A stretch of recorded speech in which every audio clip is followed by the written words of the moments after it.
Chapter 2.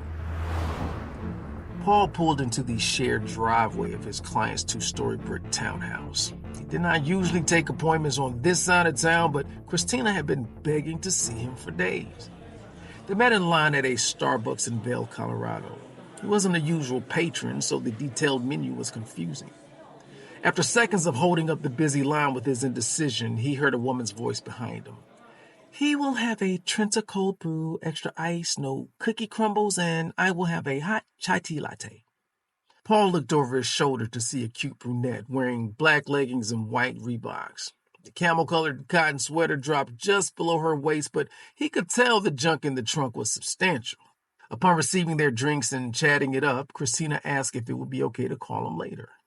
"It's the least you can do for a lady that just brought you the most expensive drink Starbucks offers," she had said. He gave her the number of the secondary phone he owned. He knew Mama kept tabs on the calls and messages received on her provided phones, but that felt restrictive and no one would control Paul. He learned Christina had a middle management job at a reputable insurance firm in the city and made just north of $60,000. After several days of communication and discovering what he did for a living, she made an appointment. Typically, business went through the proper channels, but Christina was single, had no kids, and had money to burn. Why split a percentage when he could keep 100%? Mama would never miss it. Besides, she had a new pet preoccupying her attention. He deserved this. They agreed on 9 o'clock, and Paul was 15 minutes late. She was lucky he showed up at all.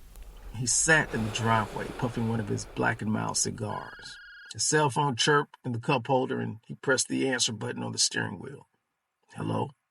"Hi. You've been sitting in the driveway for 5 minutes. Are you coming in?" "Yeah, I was just finishing something." "Well, unless you plan on staying longer or issuing a discount." "You're paying for 2 hours, but when we get started, you're going to be tapping out in less than 20, Paul bragged.